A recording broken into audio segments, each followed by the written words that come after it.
Hello everyone, आप सब कैसे हैं। मैं उम्मीद करता हूं कि बहुत अच्छे होंगे और अपनी पढ़ाई को बहुत अच्छे से कर रहे होंगे। मैं Akash Kumar वड़ाना ICT virtual classroom में आपका बहुत बहुत स्वागत करता हूं मेरे प्यारे बच्चों।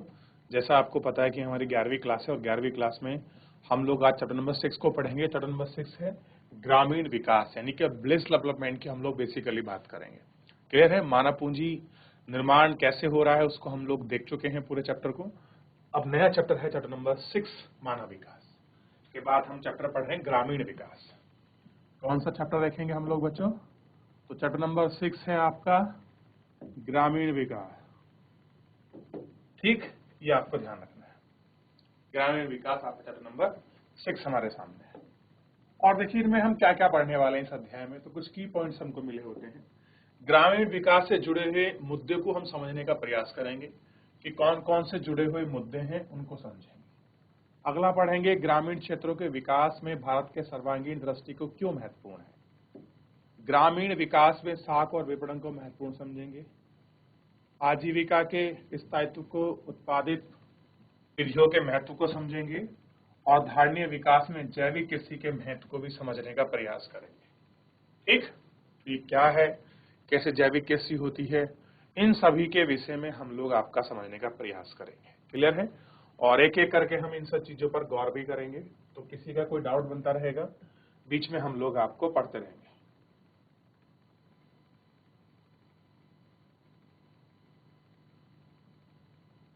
मिट्टी की जुताई करने वाले ही अधिकार के साथ जीते हैं। श्रृंखला में शेष लोग उनके आश्रय की रोटी खाते हैं। यानी कि मिट्टी की जुताई कौन करता है? किसान। उनके अधिकार के साथ कौन जुता है? जो आपके वहां उस आपके श्रृंखला में चैन में लगे। अब एक ग्रामीण व्यक्ति है जो गेहूं अनाज उगाता है, बाजार में बेचता है, उससे कोई और खरीदता है, फिर आटा बनता है, फिर उसको लोग खाते हैं। तो एक चैनवर्स सिस्टम के रूप में ये कहा है थ्रू वुर ने। एक उनकी कोटेशन थी। ठीक, आइए देखते हैं। सबसे पहले हम परिचय पर ध्यान देंगे। जैसे आप पढ़े हैं चैप्टर नंबर 4 में हमने पढ़ा है कि किस प्रकार निर्धनता भारत के समक्ष एक बहुत बड़ी चुनौती है। हमने ये भी जानने के लिए अधिकतर निर्धनों के देशवासी ग्रामीण में रहते हैं, वहां उन्हें जीवन की मूलभूत आवश्यकता भी सुलभ नहीं हो पाती है। ग्रामीण क्षेत्रों में आपका कृषि ही आजीविका का मुख्य साधन है। ये आप इस चीज को तो याद रख लीजिए कि गांव में अगर कोई व्यक्ति अपना रह रहा है तो उसका सबसे प्राइमरी एक्टिविटी क्या है? वो है कृषि। चाहे वो कृषि कार्य में लगा हो, चाहे आपका कृषि मजदूर हो, लेकिन डिपेंड किस पर है? Based on agriculture dependence population. मुख्य साधन क्या है?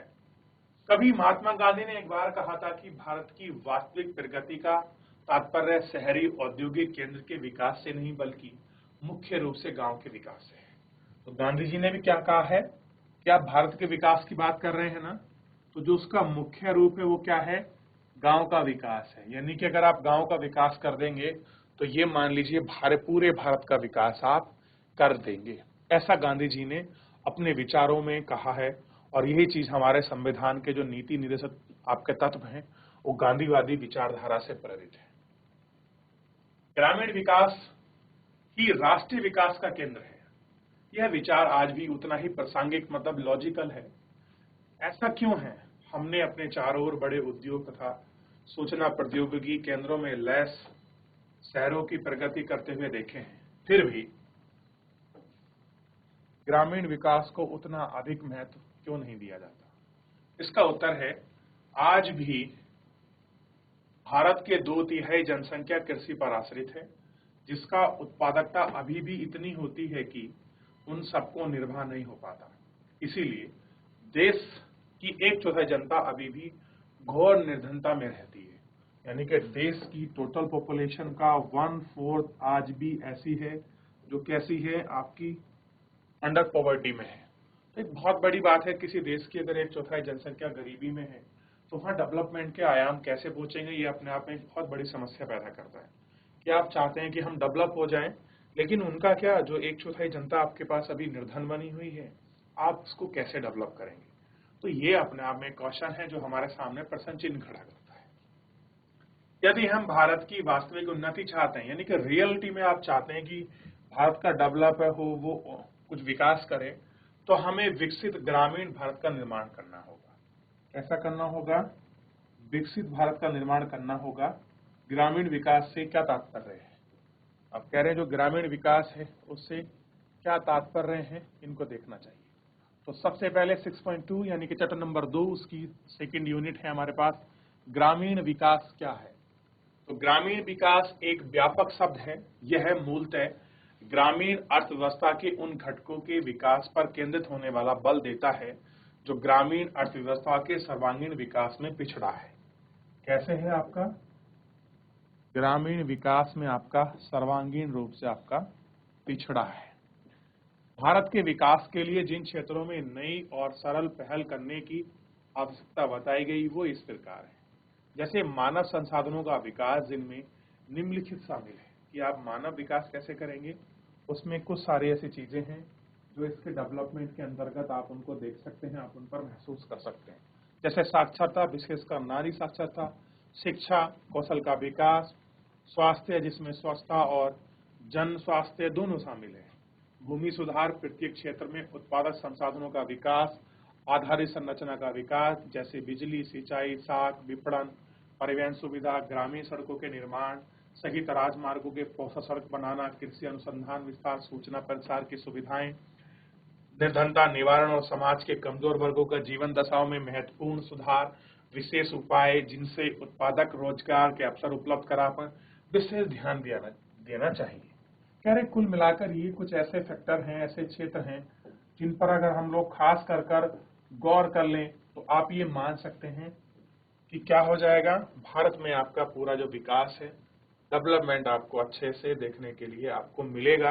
ये कुछ ऐसे मुद्दे हैं जिन पर अगर आप लोग ध्यान दे दें, ये अगर इन मुद्दों को अगर हम लोग केंद्रित कर काम कर लें या कह सके कि इनको हम बहुत अच्छे से आपका इम्प्लीमेंट कर दें, उनको लागू कर दें, तो जो भारत में आपका गरीबी निर्धनता है, खास कर जो आपका ग्रामीण क्षेत्रों में, और यही ग्रामीण क्षेत्रों के लोग शहरों की ओर आपका पलायन करते हैं, हम इसको रोक सकते हैं और बहुत बड़ी मात्रा में गरीबी को कम कर सकते हैं। लेकिन कंडीशन हमारे सामने साफ ये होनी चाहिए कि ये चीजों पर इन पर बहुत विशेष कर गौर करा जाए। आजादी के इतने साल के बाद भी आज तक हमारी सरकारों ने बहुत अथक प्रयास करे हैं, लेकिन इन चीजों में जितनी हमको तेजी दिखनी चाहिए थी, जिस तरह से प्रोसेस ऑन आपका डेवलपमेंट दिखना चाहिए था, वो उतना अच्छा आपका नहीं दिखाई देता है। क्लियर है? ये आपको देखना चाहिए, एक बार इस पर विचार करना चाहिए, एक बार इसको देख लीजिए, विचार कर लीजिए, फिर हम लोग क्या होगा मेरे प्यारे बच्चों, इससे आगे बढ़ जाएंगे। क्लियर है? देख लीजिए, इस पर गौर कर लीजिए।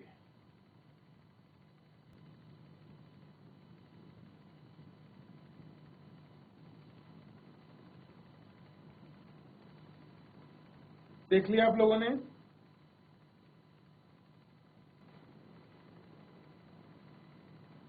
चलिए आगे बढ़ते हैं और आगे इनमें गौर करके इन सारी चीजों पर हम विचार करते हैं। देखिए क्या देख रहे हैं हम। इसका अर्थ यह होगा कि ग्रामीण क्षेत्रों में जो लोग कृषि और गैर कृषि कार्यों में गतिविधियों में संलग्न है, मतलब जो उसमें लगे हुए हैं, उन्हें उत्पादकता बढ़ाने के लिए विशेष सहायता देनी होगी। यानी कि हम उनको कुछ विशेष सहायता दे देंगे तो चीजें शायद अच्छी हो जाए।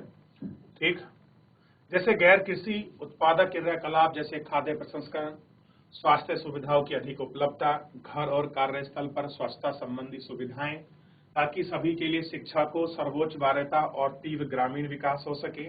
हमने पिछले अध्याय में यह भी ध्यान दिया है कि यदि सकल घरेलू उत्पाद में कृषि क्षेत्र का योगदान कम हो रहा है तो, किंतु कृषि पर आश्रित जनसंख्या अनुपात में कोई महत्वपूर्ण परिवर्तन नहीं हुआ है। यही नहीं, नए सुधार कार्यक्रम के क्रियान्वयन के बाद भी 1991 और 2012 में कृषि के समृद्धि दर घटकर 3% रह गई है। हाल ही के वर्षों में क्षेत्र में अस्थिरता आई है और 2014 से 16 के दौरान वानिकी मत्स्य पालन की सकल घरेलू वृद्धि दर में भी प्रतिशत में कमी आई, जो पिछले वर्षों की तुलना में कम है। अनेक अर्थशास्त्री ने 1991 के बाद से सार्वजनिक निवेश कोष में कमी को इसका कारण मानते हैं। कह रहे कि जो हमारा सार्वजनिक निवेश कोष है जो हमने बनाया था, उसमें क्या आई है, आपकी कमी आई है, और ये कमी ही आपके गिरावट सारे कारण मानते हैं। उनका यह भी विचार है कि आप पर्याप्त आधारिक संरचना यानी कि इनकम्प्लीट बेसिक इंफ्रास्ट्रक्चर, उद्योग, इंडस्ट्री और आपके सर्विस क्षेत्र जो है वैकल्पिक रोजगार के अभाव और अनियमित रोजगार की वृद्धि में कारक में ग्रामीण विकास में बाधा आ रही है। कह रहे ये सारे ऐसे फैक्टर हैं जो आप कह सकते हैं कि विलेज डेवलपमेंट में सबसे बड़ा जो है कारण बने हुए। इसी प्रकार सभी परिघटनाओं के प्रभाव में झलक देश के ग्रामीण किसानों की ओर बढ़ती हुई दुर्दशा असहायता के रूप में देखा जा सकता है। इसी परिप्रेक्ष्य में हर ग्रामीण भारत में साख और विपणन व्यवस्था कृषि गतिविधियों में विविधता तथा धारणीय विकास में बढ़ावा देने के लिए जैविक कृषि की भूमिका और महत्वपूर्ण आगतों की जैविक कृषि की भूमिका आदि महत्वपूर्ण आयों पर आलोचनात्मक आपका चर्चा करेंगे। अब एक तरफ तो हम बात कर रहे हैं कि हम चीजें आपकी डेवलप ना कर पाए और उधर हम जा रहे हैं जैविक कृषि की तरफ, जहां पर इतना कम उत्पादन होता है जैविक कृषि में। तो बहुत सारी चीजें हैं जिन पर हम लोग बात करेंगे और कैसे हम ग्रामीण क्षेत्रों को डेवलपमेंट करेंगे, उसके लिए पहला प्रोसीजर ही हम अपना रहे हैं। ग्रामीण क्षेत्रों में साख और विपणन, साख का मतलब होता है ऋण और विपणन का मतलब है बाजार। अगर हम गांव में ऋण की व्यवस्था कर दें और बाजार उपलब्ध करा दें तो गांव की बहुत सारी ऐसी समस्याएं हैं जिनको हम समाधान कर सकते हैं, जिनको हम सॉल्व कर सकते हैं। तो इसीलिए सरकार ने क्या किया है, साख और विपणन की व्यवस्था के लिए बहुत सारे क्षेत्रों में अच्छे कदम उठाए हैं। आइए बात करते हैं सबसे पहले साख पर। कृषि अर्थव्यवस्था की समृद्धि समय समय पर कृषि और गैर कृषि कार्यों में उच्च उत्पादकता प्राप्त करने के लिए मुख्य रूप से पूंजी का प्रयोग पर निर्भर करती है। चाहे काम आपका कृषि का हो या नॉन कृषि का हो, अगर आप चाहते हैं कि अच्छी क्वालिटी मतलब ज्यादा उत्पादन बढ़े तो उसके लिए आपका जरूरी है कि आपके पास पूंजी हो, और पूंजी नहीं है तो आप उसका प्रयोग नहीं कर सकते। तो आपको ऐसा मिल जाए फिलहाल आपके पास पूंजी नहीं है, आप उस चीज को पूंजी लगा सके बाद में चुका सकें, तो ऐसी सुविधा क्या है, हम बैंक के माध्यम से ऋण प्राप्त कर सकते हैं। क्लियर है? इसी पर सरकार बात कर रही है। खेतों में बीज, फसल काटने के बाद आमदनी होने तक बहुत लंबी अवधि होती है। देखिए, जब किसान बोता है उस समय किसान के पास पैसा नहीं होता। किसान को कुछ समय के लिए पैसा मिल जाए ताकि उसकी फसल बिक जाए, फिर उसके पास पैसा आ जाता है तो उसे फसल बोने के लिए, यंत्र खरीदने के लिए, कह रहा है ना, इसी कारण किसानों को बीज, उर्वरक, औजार आदि के लिए ऋण लेना पड़ता है। यही नहीं, अपने पारिवारिक निर्वाह खर्चा, शादी, मृत्यु, धार्मिक अनुष्ठान के लिए कर्ज का ही सहारा लेना पड़ता है। चाहे वो अपनी फसल बोए, चाहे वो मरे या जिए, कुछ भी हो, उसे हर जगह कर्ज के सहारा लेना पड़ता है। स्वतंत्रता के समय में महाजन और व्यापारी छोटे सीमांत किसानों, भूमिहीन मजदूरों से ऊंची दरों पर ब्याज वसूलने और ऋण खाते में हेरा फेरी के में ऐसा कुचक्र चलाते थे कि वे कभी भी ऋण पासा से मुक्त नहीं हो पाते थे। आपने बहुत सारी पिक्चर देखी होंगी कि एक बार अगर किसी ने किसी जमींदार से ऋण ले लिया या दुकानदार से, पूरा उसके सारी पुश्तें मर जाएंगी लेकिन वो ऋण नहीं चुकता था। क्लियर है? क्योंकि ये सब घोलमोल करते थे, इसलिए क्या होता था, लोग उसमें फंस जाते थे। भारत में 1969 में सामाजिक बैंकिंग आरंभ कर व्यवस्था में इसमें बड़ा बदलाव लाने का प्रयास किया गया कि अब क्या करते हैं कि हम भारत में क्या करते हैं, सामाजिक बैंकिंग व्यवस्था आरंभ करते हैं। यानी कि जो पैसा आप साहूकार, जमींदार से लेते हैं, बड़े किसान से लेते हैं, अब आप बैंक से लीजिए। बैंक दर भी सही मिलेगा और उसमें कोई घपलाबाजी भी नहीं होगी और आप उसमें क्या नहीं फंसेंगे, कुचक्कर में नहीं फंसेंगे। ग्रामीण साख आवश्यकताओं की पूर्ति के लिए बहु संस्थान व्यवस्था का सहारा लिया। आगे चलकर 1982 में आज ग्रामीण की संस्थागत रचना अनेक बहुआयामी एजेंसी हैं, व्यावसायिक और वैवाहिक क्षेत्रीय बैंक, सहकारी बैंक, भूमि विकास बैंक सम्मिलित है। ये सस्ती ब्याज दरों पर पर्याप्त ऋण की आपूर्ति कराना चाहती हैं। हाल ही में औपचारिक शाखाएं की व्यवस्था की गई है। कमियों को दूर करके स्वयं सहायता समूह, राष्ट्रीय कृषि और ग्रामीण विकास बैंक, जिसको बोलते हैं NABARD, national agriculture and development rural bank की स्थापना की गई है, नाबार्ड की। और इसका काम क्या है, ग्रामीण क्षेत्रों की ऐसी संस्थाएं जो काम करती हैं उनको ऋण उपलब्ध कराने की जिम्मेदारी किसकी है, नाबार्ड की है। क्लियर है? यह बैंक संपूर्ण ग्रामीण वित्त व्यवस्था का समन्वय करती है। यानी ग्रामीण क्षेत्रों में जितना पैसा जाएगा उसका पूरा मैनेजमेंट किसके हाथ में है, आपका ध्यान देना है आपको, तो वो है नाबार्ड के हाथ में है। ठीक, हरित क्रांति में भी ग्रामीण शाखा व्यवस्था बहुत लंबे समय में सूत्रपात किया है, क्योंकि इससे ग्रामीण विकास के विभिन्न घटकों को उत्पादक ऋणों की ओर खास उन्मुख की विविधता प्रदान करता है। क्लियर है?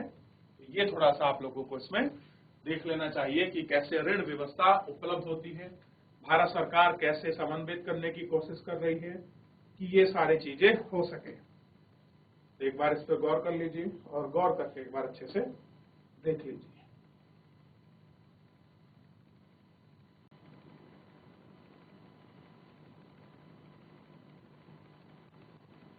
चलिए आगे विचार करें। तो इतना देख लिया, इतना समझ आया, कुछ पूछना है पूछ लीजिए। आगे बढ़ते हैं। कह रहे हैं कि एसएचजी का प्रयोग यानी कि ग्रामीण शाखा व्यवस्था में दुष्प्रभाव हुआ, क्योंकि औपचारिक शाखा व्यवस्था न केवल अपर्याप्त थी बल्कि ग्रामीण सामाजिक सामुदायिक विकास में पूरी तरह समन्वित साबित हुई। क्योंकि इसके लिए ऋण उधार की आवश्यकता थी, बहुसंख्यक ग्रामीण परिवारों को एक बड़ा अनुपात अपने आप वंचित रह गया और इसमें अपने आप में सदस्यों में न्यूनतम अंशदान द्वारा संख्या को कम अनुपात में मितव्यय की भावना की बढ़ता है, मितव्यय बढ़ना। इस प्रकार एक कतर राशि में जरूरतमंदों के सदस्यों को ऋण दिया जाता था। इस ऋण की छोटी छोटी राशि आसान किस्तों में लौटाई जाती थी। यानी कि सिंपल था कि आप ऋण ले लीजिए और आपको एक मुश्तत में पैसा नहीं लौटाना, बल्कि क्या करना है, आपको बड़ी आसानी से आपको एक छोटी छोटी जो आपकी किस्त है वो आपको आपकी बना दी जाएगी और उसी में आपको क्या करना है, बैंक का पैसा लौटाना है। ब्याज की दरें भी उचित रखी गई।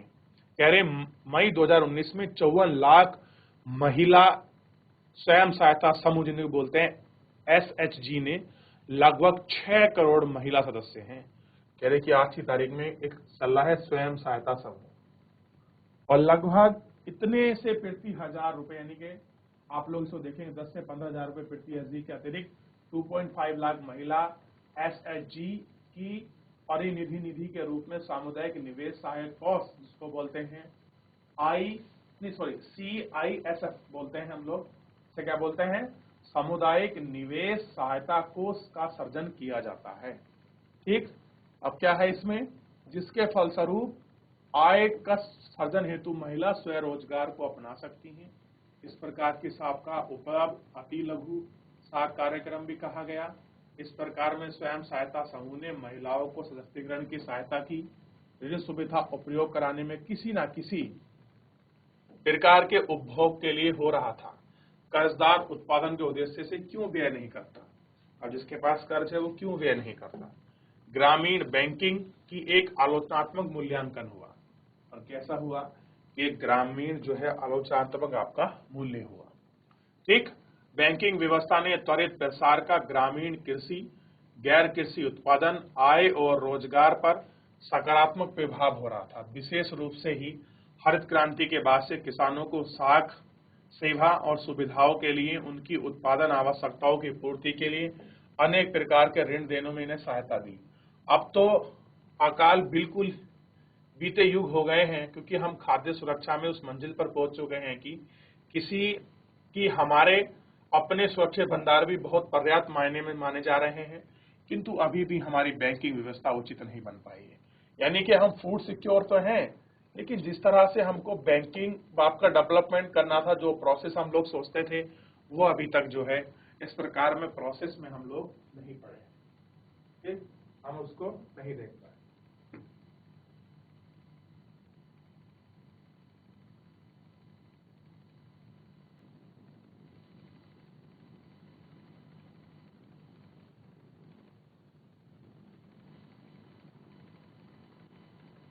देख लिया,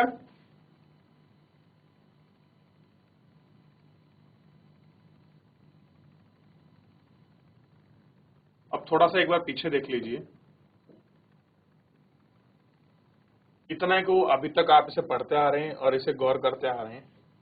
इतने पार्ट को आपने अभी तक इसमें देख चुके हैं, गौर करके देख लीजिए। कुछ पूछना है तो इसी में आप मुझसे पूछ सकते हैं। आपको थोड़ा गौर करना चाहिए। 6.1 बॉक्स है निर्धन महिलाओं का बैंक। केरल प्रांत में, प्रांत का मतलब होता है राज्य में, महिलाओं ने एक उन्मुख और निर्धनता निवारक समुदाय कार्यक्रम चला रहा है। इसे कहते हैं आपका कुटुंबश्री। यानी कुटुम्बश्री एक ऐसा काम है जो आपका महिला चलाती है, निर्धन महिलाओं का एक कार्यक्रम है। क्लियर है? कुटुम्बश्री 1995 में सरकार ने एक बचत खास साख सोसाइटी के रूप में गरीब महिलाओं के लिए इस बचत बैंक की स्थापना की थी। इस बचत बैंक सोसाइटी में छोटी छोटी बचतों को मिलाकर 1 करोड़ रुपए की विशाल राशि एकत्रित कर ली। इसे अब सदस्य संख्याओं में संगठित बचत के आधार पर एशिया का विशालतक अनौपचारिक बैंक माना जाता है। यानी कि ये एशिया का अनऑफिशियल सबसे बड़ा बैंक है। ठीक,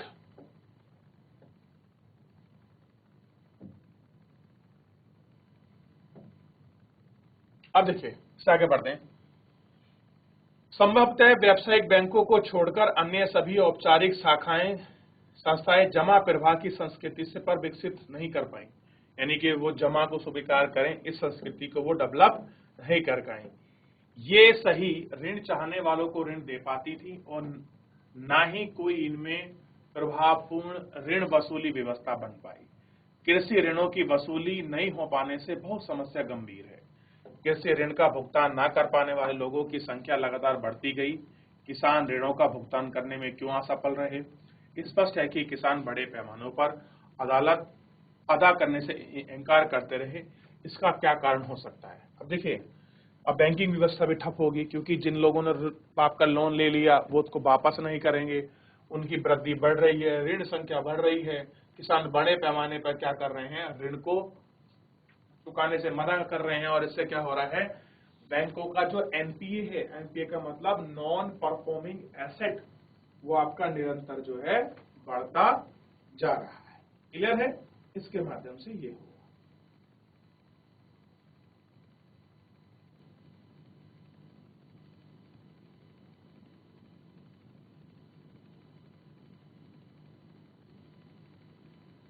एक बार देख लीजिए इसको, फिर आगे चल लेंगे, क्योंकि आपको समझ आना बड़ा जरूरी है।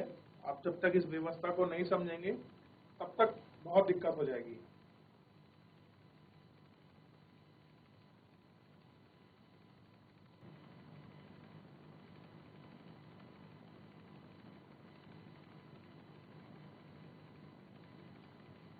देख लिया बच्चों?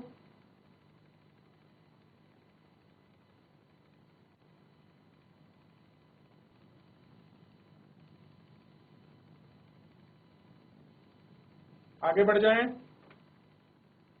चलिए आगे बढ़ जाते हैं। इसलिए सुधारों के बाद से बैंकिंग क्षेत्र के प्रसार और उन्नति में कमी आई। स्थिति में सुधार लाने के लिए हाल ही के वर्षों में सभी वयस्कों को जन धन योजना नामक योजना के एक भाग के रूप में बैंक खाते खोलने के लिए प्रोत्साहित किया गया। उन बैंक धारकों को 1-2 लाख रुपए की आकस्मिक बीमा आपका कवरेज, 10,000 रुपए का ओवरड्राफ्ट की सुविधा मिल सकी और वे अपने वेतन, वृद्धावस्था पेंशन, सरकार द्वारा अन्य सामाजिक सुरक्षा भुगतान बैंक के खाते में स्थानांतरित कर सकते हैं। न्यूनतम बैलेंस का भी कोई आवश्यकता नहीं पड़ती। इससे 40 करोड़ लोगों ने अधिक बैंक खाते खुलवाए। सोच के देखिए, भारत में आज भी लगभग जो है 35% लोग ऐसे हैं जिनके पास बैंक अकाउंट नहीं है। कैसे हैं? 35%। और जब ये योजना चली तो 40 करोड़ लोगों ने जनधन के तहत अपने खाते खुलाए। और इसका बड़ा फायदा है, ताकि आपका सीबीडीटी के माध्यम से, डीबीटी के माध्यम से सीधा पैसे खाते में जा सकते थे। प्रत्यक्ष रूप से इसे विशेष रूप से ग्रामीण क्षेत्रों में बचत की अदा के लिए वित्तीय और कुशलता आवंटन को आपका बढ़ाया गया। बैंकों में इन खाते के माध्यम से 14,000 करोड़ रुपए से अधिक के फंड का विचलन भी कर दिया गया। और सोचिए, लोगों ने 1-1 रुपए जमा करके 100-100 रुपए करके इतना रुपए एक मोटा फंड बैंक को दे दिया। ठीक, अब इसका आगे पढ़ते हैं कृषि विपणन व्यवस्था। तो इस तरह से तो उन्होंने बाजार को डेवलप किया है, कि ऋण व्यवस्था आपका मुहैया कराई है। अब देखने की बात यह है कि ये कैसे आपका जो है आपका कृषि को डेवलप करते हैं, ऋण व्यवस्था कैसे ये आपकी उन्नत करेंगे, इस पर हम लोग थोड़ा सा खास गौर करके ध्यान देने की आवश्यकता है। कभी आपने सोचा है कि हम अनाज, फल, सब्जी आदि रोज खाते हैं, जो देश के अलग अलग क्षेत्रों में किसी न किसी रूप से हम तक पहुंचती हैं। इन्हें हम पहुंचाने का माध्यम बाजार है। कृषि विपणन वह प्रक्रिया है जिससे देश भर में उत्पादित कृषि खाद्य पदार्थों का संग्रहण, भंडारण, प्रसंस्करण यानी कि processing, transport, packaging, classification, distribution आदि का काम किया जाता है। इसी को बोलते हैं विपणन। यानी कि ये पूरे सिस्टम है आपका, इतनी चीज, ये सारी चीजों से मिलकर बना है आपका विपणन। इसको कहेंगे आप विपणन। देख लीजिए एक बार, और आप लोग कोशिश करिए इसको लिख लें बच्चों, ताकि हम लोग आगे बढ़ सके। लिख लीजिए। अगर आप सिंपल पूछ ले कि क्या परिभाषा है विपणन की, तो इस तरह से आप शॉर्ट क्वेश्चन के रूप में इसको तैयार कर लीजिए।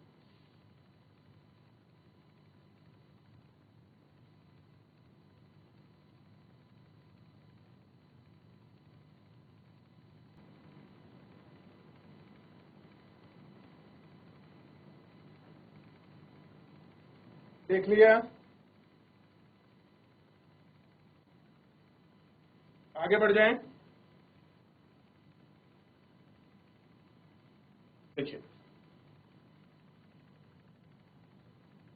स्वतंत्रता पूर्वक व्यापारी को अपना उत्पादन बेचते समय किसानों से तोल में हेरा फेरी तथा खाते में गड़बड़ी का सामना करना पड़ता था। अब स्वतंत्रता पूर्व से पहले क्या था, जो वो आपके व्यापारी थे, अगर कोई सामान लिया है तो उसमें वो आपका चाहे तोल हो चाहे पैसा हो, उसमें बड़ी वो हेर फेर करते थे। और हेर फेर से क्या था, जो आपके व्यापारी थे उनको तो प्रॉफिट होता था, जबकि जो किसान है उनको आपका लॉस का सामना करना पड़ता था। प्राय किसानों को बाजार में प्रचलित भाव का पता नहीं था। एक्चुअल में आज भी नहीं पता किसानों को कि एक्चुअल में रेट क्या है। आज भी समस्या बना हुआ है और उन्हें अपना माल बहुत कम कीमत पर बेचना पड़ता था। इसके पास अपना माल रखने के लिए अच्छा भंडारण की सुविधा नहीं थी, अतः वे अच्छे दाम पर मिलने तक माल की बिक्री को स्थगित नहीं कर पाते थे। आप जानते हैं कि अनाज 10% से अधिक कृषि उत्पादन भंडार की सुविधाओं का अभाव क्षतिग्रस्त हो रहा है।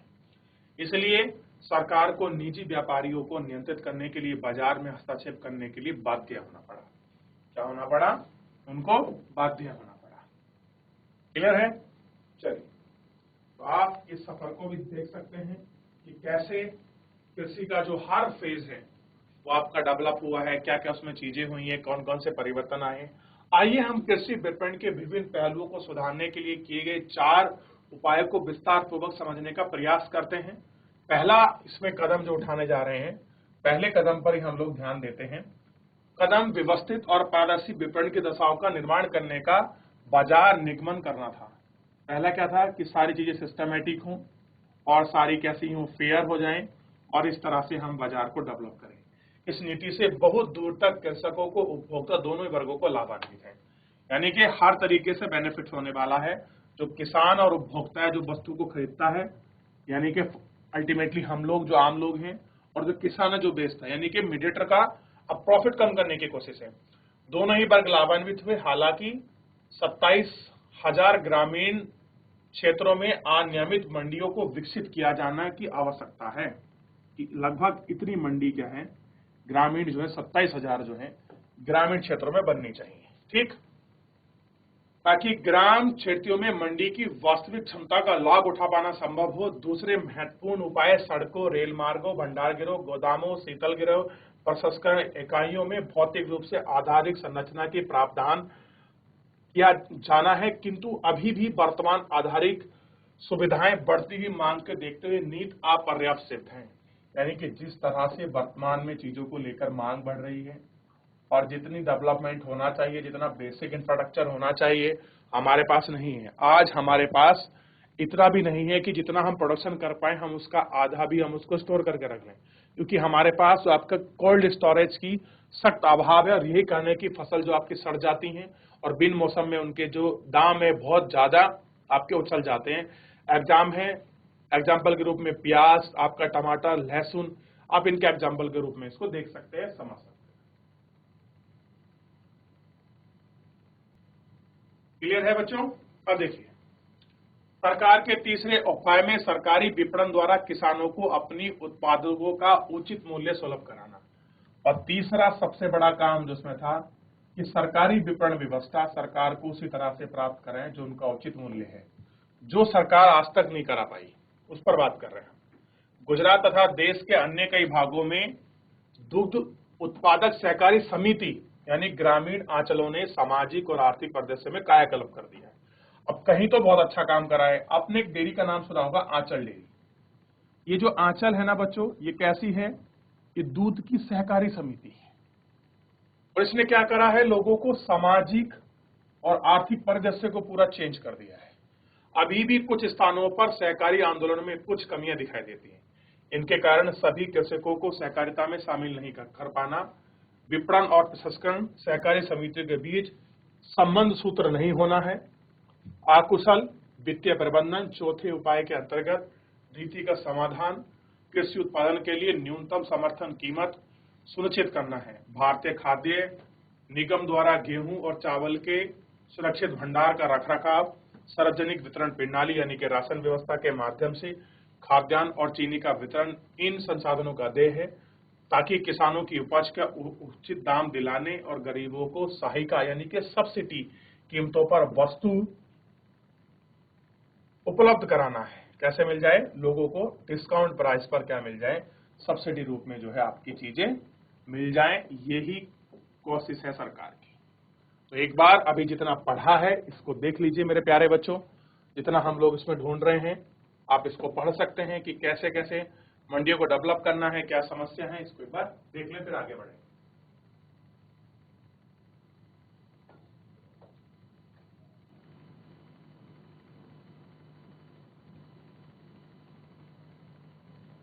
देख लिया आप लोगों ने? चलिए, तो इसमें किसी का कोई डाउट है, किसी कोई क्वेरी है, कोई चीज आप पूछना चाहते हैं, आप मुझसे पूछ सकते हैं। चलिए इस पैराग्राफ को यहां तक देख लेते हैं।